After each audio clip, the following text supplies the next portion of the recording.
Welcome to the sit down brought to you by Visa with Canada's latest goal scoring hero, Tani Oluwaseyi. Great to see you. Thank you. What was that feeling like to score that goal that night against Honduras, to do that in front of that crowd? Truth is, I didn't see it go in because I was in the middle of a flip. So I just kind of heard the crowd go off after I shot it, and to get up, I had a couple celebrations that I had considered before, but in that moment, I kind of just wanted to stand there and soak it all in a little bit because goals like that don't happen often.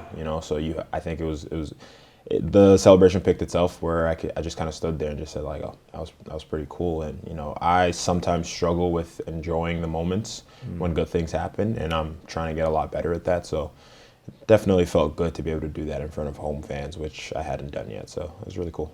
I knew when you scored it that your hero was Thierry Henry, and I've seen him do that a couple of times. Yeah, is that the inspiration? He's done the slide and hold, and he's also done just to stand there too. And he was a guy who had a lot of aura, so it's definitely something that'd be cool to get in my game. If you don't mind, can I pick up on what you just said there when you said sometimes you struggle at that? Why is that, do you think?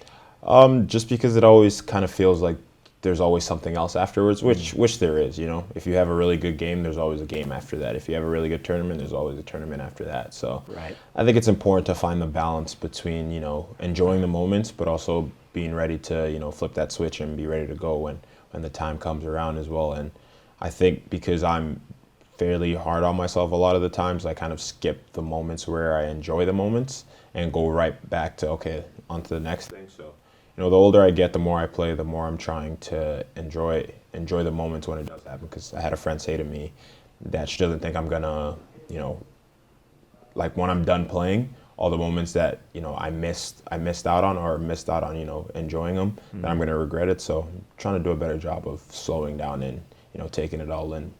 Appreciate you sharing that with us.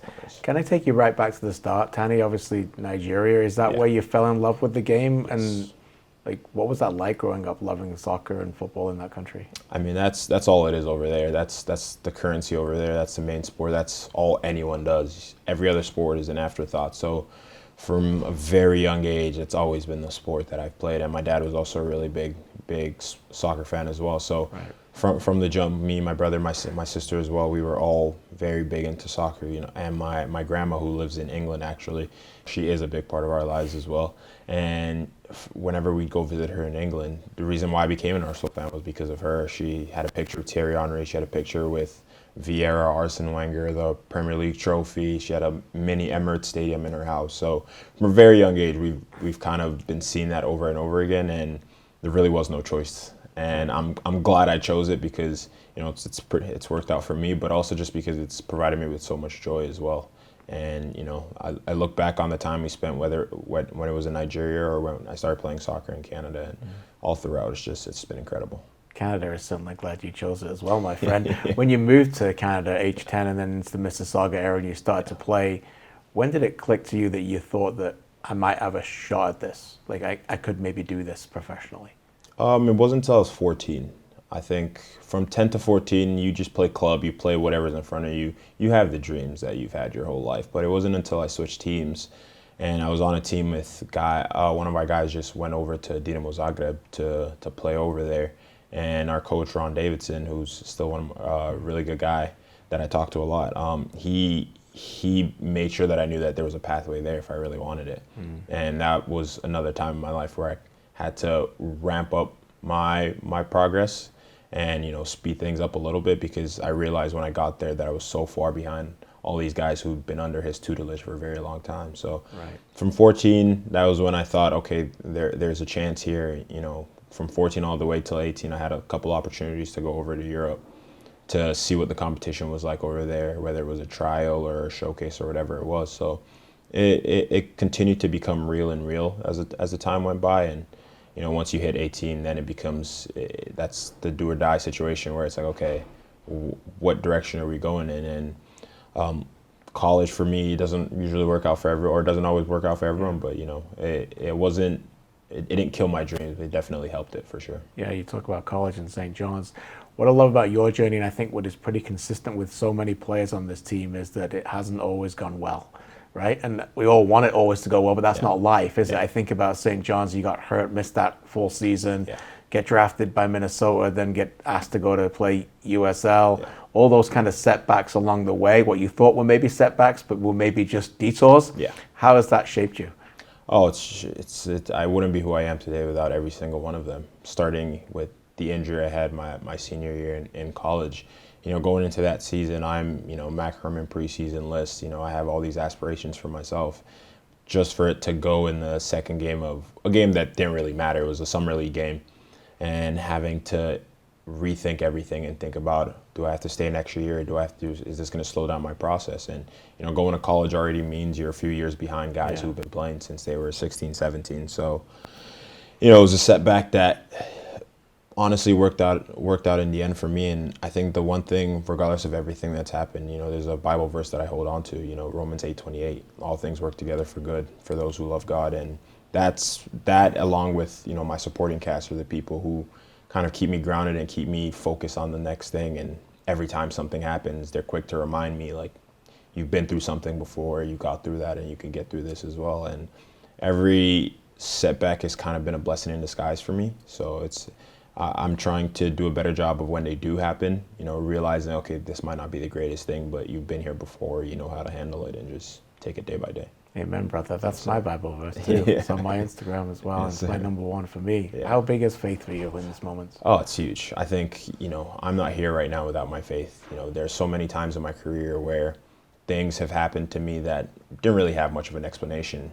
And I've just accredited it to, the faith that I have in God and, him being with me and my family every step of the way. Even from our move to Canada, other things that have happened, I could tell you stories forever about little things where, as a family we sat back and said that just had to be God. And, every time I go into a game, I make sure I say a prayer. I make sure that even if it's just to have a little bit more prep and to feel more prepared for the game. And, I think about those moments when the goal I scored yesterday, did I mean to put it as top corner as it did? Maybe not. I aimed there, but, you can only do so much. And those are the moments where I'm like, that had to be God. And, every day I wake up and every day that I'm alive and I get to play this game, I just very grateful and give him all the glory for that. Love that. You talk about where God has guided you. He's guided you to this national team. Can you take me into that first camp? I remember Jesse saying the first time you came in, you seemed a little bit in awe of what was happening. What was that like, and how have you gradually moved into being more comfortable with the group? Oh, I mean, it was definitely overwhelming, and I didn't really have time to prep because I wasn't originally in the squad. I remember I had the game this Saturday and, got the phone call from Jesse Sunday morning asking if I could be in Netherlands by Sunday night. So it was a lot in a very short amount of time, and my processing speed wasn't great. So when I first got there, it was definitely overwhelming. It was a lot to take in. And, it's just being around these guys. They make it really easy a lot of times. We're such a close-knit group, and we're very inviting of outsiders and people who come in for the first time and make them feel at home. And for me, being at Copa for 6 weeks with these guys, we're eating every single meal together, playing Mafia till late at night together. We're doing everything together. So it's hard not to get close, but I've seen it happen before. But we just have such incredible guys who just made it easy for me to be able to do that. That's not normal though, is it? Like in sports, like to have that amount of camaraderie, this family that is this team, it's so genuine. Yeah, no, I've been on a lot of teams, and some are closer than others, but I don't think I've been on a team where maybe from guy 1 to guy 25 or whatever the squad is, everyone has a relationship with everyone and everyone's on good terms with everyone. I don't think I've seen that before, even from college teams where we did everything together as well. So it's definitely something that's been to our advantage, and I think will continue to help us along the way. Tani, last couple, again, thank you so much for your time. It's been really a pleasure to get to know you a little bit more. This Gold Cup, when you score a goal like you did, obviously in Honduras, where is your level of confidence? Now, that's 2 goals, by the way, in your last 2 starts for this country. Where's your level of confidence the next chance you get for the opportunity to play for Canada? I mean, like every striker, when you're scoring, everything seems a little bit easier. So for me, I try not to get caught up and try not to get too high or too low. I just try and be as even keel as possible going into every game. So, definitely gives me a little bit of, a push for the next game. But regardless, I'm trying to, be good at, regardless of what's going on, don't be shaken, whether it's good, whether it's bad. So whenever that next opportunity comes, because if no one finishes every chance they get. No. So I try not to get swayed by either, and just, take everything that comes at me and finish all the chances that I get, and, live with the results. And I know you've been saying you've been working on both feet. Like, Yeah. what are those things that you've got better at? Like, what has Jesse and the coaching staff helped you become better at as a striker? I think the one thing they stress to me is that, the physical attributes are something that I've had for a while. It's just a matter of working on my technique and working on my reading of the game a little bit. And, the one thing that I've probably gotten a lot better at, and you could probably ask Dane about this if it's true or not, but I think technically, whether it's, connecting our passes or holding the ball up, or whether it's knowing how to hit the defender and able to bring the ball down and control it and join in the play, and knowing when to run versus not to run, and knowing when to check in versus not to check in. Right. Just little things like that, which I've always had a good, understanding of them, but, at the international level, it ramps up a little bit more. So it's just been a matter of, improving all the things in my game that maybe I could have gone away with if it was just at club level, and just making sure that I'm polishing all of them. Fascinating. Last one for you. What would it mean for you with this group to go all the way and stand on that podium on the 6th of July in Houston and lift that trophy? I think that's a standard now for us. I think, we've played well. We've had good games. We've had memorable games. We just won 6-0, but if we don't come away with the trophy, it's not going to feel like we've done enough. So I think for us, that's going to be a standard, and that's what we want, and I think that's what we're going to strive to get for sure. Tani, Canada is falling in love with you every game. Keep up the great work, and we appreciate your time. I appreciate you. Thank you. Thank you. Yes, sir.